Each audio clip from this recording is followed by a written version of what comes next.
So today I want to do something a little different and talk about something I've never actually talked about. I've talked about products that I use for my production before, and I've talked about my setup tours and given a few of those as that has changed and evolved, but I've never actually talked about my workflow, and that's what I want to cover today.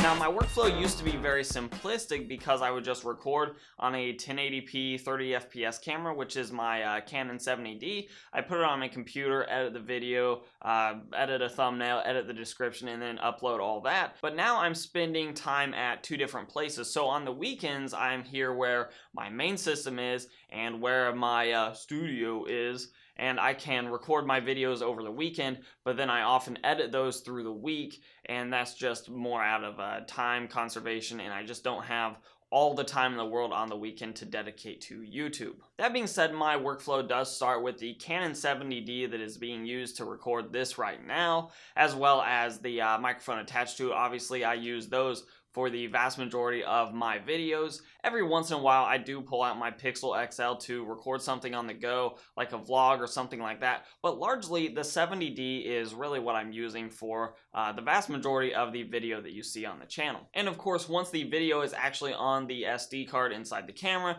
it gets moved over to my main computer system, and that's where the actual workflow of things really starts. So once I pull the SD card out of the camera and put it into the card slot on my computer, I then drag and drop it over to my current project folder. And that's where I have all the footage, that's where I will be saving the actual project files and everything just in one central location, so it's easy for me to find later on. That is also when I go to my NAS and go to the YouTube channels and go to new video stock assets, and I have all my templates for things that I commonly use on videos. Things like my social media tags that end up in the lower left-hand corner, my tunnel intro and outro that I use sometimes, the music file that I often use for my intro music and outro music, all that sort of thing is in this one folder on my network attached storage, so I can also move that over if I need to. Now, for my workflow, I do use the Adobe Creative Cloud Suite, so I'm going to be using Premiere, Adobe Audition for cleaning up audio. Every once in a while, I need After Effects. And then for thumbnails, which I do have templates for, I also use Photoshop, obviously, since that's available to me. Now, once I have my files completely edited through Adobe and they've been uploaded to YouTube, that's when I go over to the NAS, and this is my 2 terabyte mirrored array, and I go to my YouTube channel, Who's Your Hardware, and then I have a videos folder that has all the videos I have ever done on YouTube in here, and I create a folder for the new video. In this case, Intel's Coffee Lake is a win for consumers. And then all I do is simply drag all the files in this folder over to my network attached storage so that they are kept in a mirrored array. So one hard drive fails, I still have a copy of them, and I have access to the footage later on if I ever want to reuse some of that footage, or if I made a mistake that needs edited, I can always go back and change that and fix videos as need be. And for a while, that workflow has worked very well for me. However, you'll notice that the NAS, this is the 2 terabyte array, only has 855 gigabytes free, and that's after I've just offloaded about 500 gigabytes onto the cold storage drive, which is my 4 terabyte hard drive I just added to the NAS. So my NAS was running out of space with just 2 terabytes, so adding a 4 terabyte drive allows me to take older videos, and we can pop back in here and you'll notice that the videos, for the most part, up through 100 are gone, and those are laying in the cold storage NAS.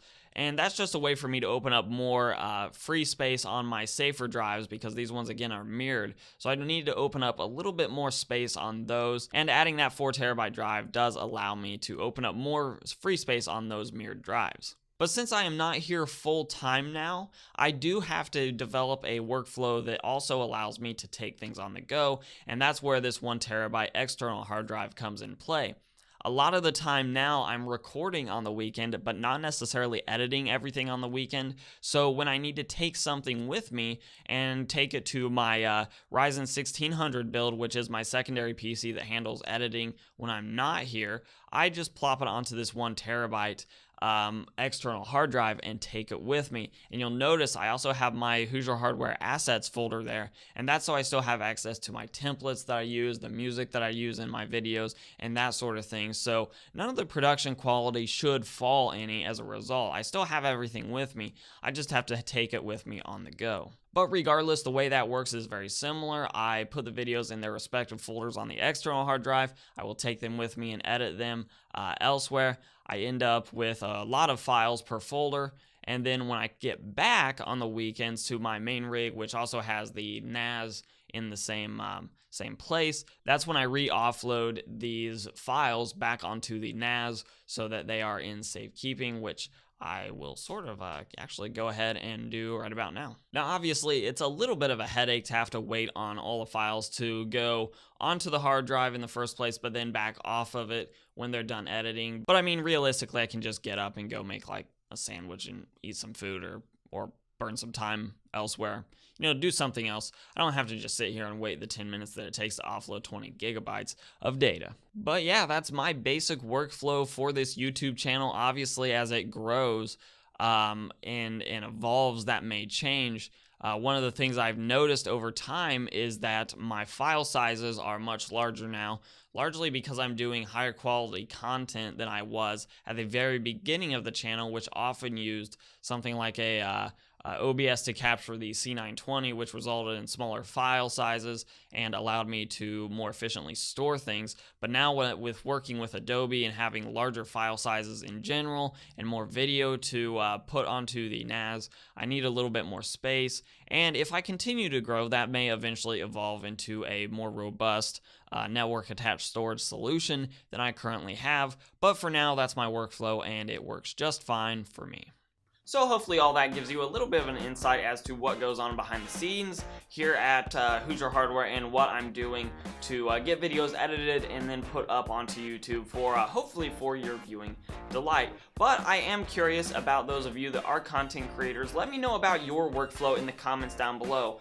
You know, what's your camera setup? What's your computer setup? Do you use a NAS solution? Do you use a cloud solution for permanent storage? Do you just delete the videos after they are uploaded to YouTube? How do you handle all of that? Let me know in those comments down below. And as always, guys, if you like this content, give it a like, a share, subscribe down below. Those things are very helpful. You can follow me on Instagram and on Twitter at Hoosier Hardware. Those are probably the best way of reaching me directly, whether it be through a direct message, a tweet, or commenting on an Instagram post, that sort of thing.